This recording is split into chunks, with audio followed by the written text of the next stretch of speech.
Assalamualaikum warahmatullahi wabarakatuh. Kembali lagi di channel yang masih nggak jelas arahnya. Kali ini gue mau membahas dan merangkum alur cerita sebuah film superhero Indonesia yang kembali diangkat di layar lebar, yaitu film Wiro Sableng, Kapak Maut Naga Geni 212, yang mana film ini dibintangi aktor-aktor kawakan Indonesia seperti Vino G. Bastian sebagai Wiro, Yayan Ruhian sebagai Mahesa Birawa, Sherina Munaf sebagai Anggini, Faris Alfarizi sebagai Santiko atau Bujang Gila Tapak Sakti, dan Ruth Marini sebagai Sinto Gendeng, dan masih banyak lagi. Yang menarik dari film ini karena Indonesia bisa bekerja sama dengan 20th Century Fox, yang berarti film ini sudah masuk standar film Hollywood. Seperti apa rangkumannya? Tapi sebelumnya gue ingetin lagi ke kalian, kalau video ini mengandung spoiler. Jadi yang belum nonton silahkan ditonton dulu ya. Kalau sudah, saatnya kita lanjut. Film diawali dengan diperlihatkan sekelompok pemberontak yang diketuai Mahesa Birawa sedang menyerang sebuah desa bernama Jatiwalu. Kemudian Mahesa Birawa sampai di sebuah rumah milik Rana Walang atau yang biasa dipanggil Raden, dan terjadilah pertempuran antara mereka. Anak Rana Walang bernama Wiro dan istrinya yang bernama Suci bersembunyi di rumah. Namun saat Rana Walang kalah, Suci memutuskan keluar untuk membantunya. Namun itu tak merubah apapun. Justru Rana Walang dan Suci malah tewas dibunuh Mahesa Birawa. Wiro yang bersembunyi di rumah akhirnya ketahuan dan ditangkap. Kemudian rumah mereka dibakar, dan saat Wiro akan dilempar ke api, tiba-tiba ada seorang wanita tua yang menyelamatkan dia, dan dia adalah Sinto Gendeng. Singkat cerita, Wiro dilatih setiap hari oleh Sinto Gendeng di dalam hutan selama 17 tahun sampai dia dewasa. Semua jurus silat sudah diajarkan kepada Wiro. Namun ada satu yang masih harus bisa didapatkan oleh Wiro, yaitu Kapak Maut Naga Geni 212. Yang mana kapak ini bisa dimiliki jika memiliki hati yang bersih dan suci, dan juga atas keinginan kapaknya itu sendiri. Jadi ceritanya ini lebih kurang seperti awan Clinton miliknya Goku ya, yang mana awannya sendiri yang akan memilih siapa yang bisa menaikinya. Oke, lanjut ke cerita. Wiro memimpikan masa-masa kelam saat dia kecil, dan saat dia terbangun, dia melihat di dada dan telapak tangannya ada goresan menyerupai angka 212. Yang memiliki arti kalau di alam semesta ini memiliki dua unsur yang berlainan namun berpasangan, dan semua bersumber dari yang satu, yaitu Tuhan Yang Maha Esa.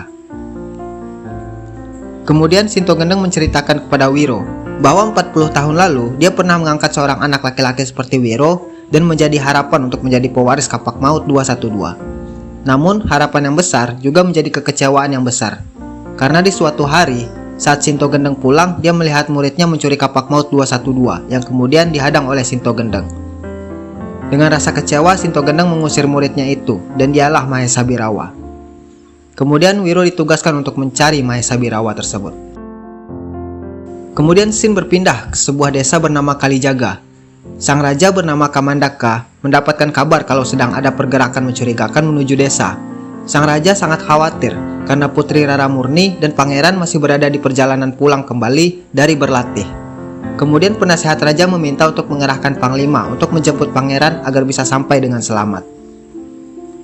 Perjalanan Wiro pun dimulai. Di perjalanan, Wiro dihampiri oleh seorang pria tua pemabuk berjuluk Dewa Tuak dan muridnya bernama Anggini, dan menyuruh Anggini untuk mengikuti perjalanan Wiro untuk mencari Mahesa Birawa. Kemudian Wiro sampai di sebuah warung makan, dan tak lama anak buah Mahesa Birawa bernama Kalimunding juga datang ke warung tersebut. Dan mendengar Kalimunding mengatakan nama Mahesa Birawa membuat Wiro Sableng menjadi kaget. Tak lama pangeran yang ternyata si Madun dan pasukannya juga sampai di warung tersebut, dan membuat Kalimunding dan pasukan pelindung pangeran terlibat pertarungan, yang akhirnya membuat Wiro ikut bertarung. Dan terjadilah pertarungan antara Wiro dan Kalimunding yang dimenangkan oleh Wiro. Sedangkan di sisi lain, pangeran dan Rara Murni berhasil kabur menggunakan kuda. Namun salah seorang anak buah Kalimunding terus mengejar mereka. Kemudian Wiro pun ikut mengejar mereka, dan sampailah di sebuah hutan sunyi, dan di sana Wiro bertemu dengan Babe Cabita. Dan sampailah di sebuah hutan sunyi, dan di sana Wiro bertemu dengan Santiko yang ternyata sudah menangkap mereka dan mengikatnya di pohon yang berada di pinggir jurang. Dan akhirnya mereka jatuh ke sungai yang berada di dasar jurang.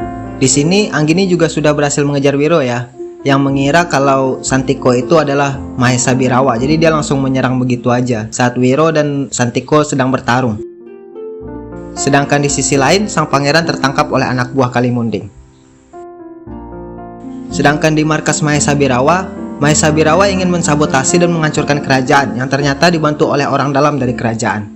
Dia adalah panglima kerajaan yang diutus penasehat untuk menjemput pangeran. Yang kemudian terjadi perselisihan dengan anak buah Mahesa lainnya bernama Ki Pranalewu. Gua nggak tahu namanya sih. Goblok! Kalimunding kembali ke markas dan mengadukan keberadaan seorang pendekar kapak maut naga geni bernama Wiro dan membuat Mahesa Birawa terkejut. Kemudian Mahesa menyuruh salah seorang anak buahnya untuk mencari keberadaan Wiro. Kemudian scene kembali berpindah ke Wiro yang tiba-tiba didatangi oleh seorang wanita yang bernama Bidadari Angin Timur, yang mengatakan kalau Wiro harus menyelamatkan negeri ini dari pertumpahan darah karena pendekar golongan hitam dipimpin oleh Mahesa Birawa, yang mana ini menjadi keterkaitan dengan Wiro Sableng. Akhirnya mereka kembali berkumpul dan melanjutkan perjalanan. Dan akhirnya mereka bertemu dengan pangeran yang menjadi sandera untuk tebusan kepada raja. Namun saat ingin membebaskan sang pangeran, mereka dihadang oleh anak buah Mahesa yang bisa menghipnotis mereka dengan racun. Kemudian Wiro disadarkan Anggini dan meniup kapak maut sehingga sang musuh menjadi ketahuan. Di sini efek pertarungannya keren banget sih. Gua mikir ini udah kualitas Hollywood banget sih. Kemudian Wiro dan teman-temannya berhasil mengalahkan anak buah Mahesa dan berhasil menyelamatkan pangeran. Kemudian mereka melanjutkan perjalanan dan saat sampai di Jatiwalu, mereka melihat desa sudah hangus dan rata dengan tanah. Kemudian di kerajaan, sang raja pergi menemui Mahesa Birawa dengan kawalan penuh sambil membawa emas untuk tebusan sang pangeran. Namun ternyata pangeran tidak berada di sana. Justru panglima kerajaan yang berkhianat yang berada di sana, dan itu membuat sang raja marah dan akhirnya terjadi pertempuran antara pasukan kerajaan dan anak buah dari Mahesa Birawa. Tak lama kemudian Wiro Sableng dan teman-temannya juga sampai di sana dan langsung dihadang oleh Birawa sendiri. Dan terjadilah pertarungan sengit antara Wiro dan Birawa. Namun tim Wiro dan pasukan kerajaan mengalami kekalahan. Putri Raramurni pun tewas saat ingin menyelamatkan Anggini, yang akhirnya membuat mereka harus mundur dari pertempuran. Dan Wiro pun sekarat karena racun dari pukulan Mahesa Birawa. Di saat raja tidak berada di tempat, sang penasehat pun ternyata juga berkhianat dan mencoba melengsarkan kekuasaan raja dengan menangkap permaisuri. Akhirnya kerajaan pun dapat dikuasai oleh Mahesa Birawa dan tahta kerajaan menjadi milik penasehat raja yang berkhianat, yang mana dia adalah adik dari sang raja Kamandaka itu sendiri. Setelah merasa baikan, Wiro dan tim bersama raja dan pasukannya yang selamat mulai memikirkan taktik untuk menerobos dan menyerang balik kerajaan yang sudah dikuasai Mahesa Birawa dan pasukannya saat merayakan pesta kemenangan mereka. Anggini berperan sebagai orang yang menaklukkan para pasukan yang berjaga di gerbang, sedangkan Wiro dan Santiko menyamar menjadi penari topeng yang akan menghibur sang raja, dan pasukan yang lain menghabisi sisanya agar mereka bisa menuju ke singgasana. Namun Wiro dan Santiko akhirnya ketahuan, yang akhirnya mereka harus kabur dari pasukan Mahesa Birawa yang jumlahnya lebih banyak. Dan akhirnya satu persatu prajurit Mahesa dapat dikalahkan Wiro Sableng dan berhasil menyelamatkan permaisuri. Kemudian mereka langsung mencari Mahesa dan yang lain ke singgasana. Dan mereka satu persatu menemukan musuh yang seimbang. Santiko bertarung melawan prajurit cambuk api. Dewa Tuak yang kebetulan datang juga bertarung melawan anak buah Mahesa yang lain. Anggini melawan Ki Pranalewu yang akhirnya dapat dikalahkan semua. Dan mereka berhasil masuk ke singgasana. Raja Kamandaka langsung mengejar adiknya Borkowali. Sedangkan Wiro harus bertarung 1 lawan 2 dengan Mahesa dan Kalimunding. Raja Kamandaka berhasil mengalahkan adiknya Borkowali, sedangkan Wiro Sableng akhirnya berhasil mengalahkan Kalimunding dan membuat Mahesa menjadi was-was.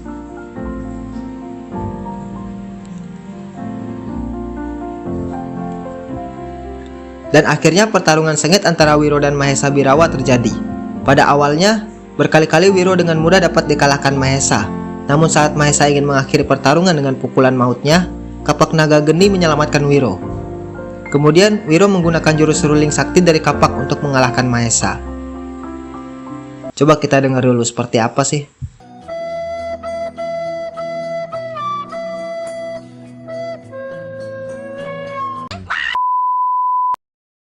Karena Wiro Sableng berhasil memberikan feedback, Mahesa menjadi semakin marah. Dan berkali-kali Wiro mencoba namun tetap kalah. Akhirnya Anggini dan Santiko datang untuk membantu Wiro. Dan dengan sekali tebasan, Mahesa pun tewas di tangan Wiro.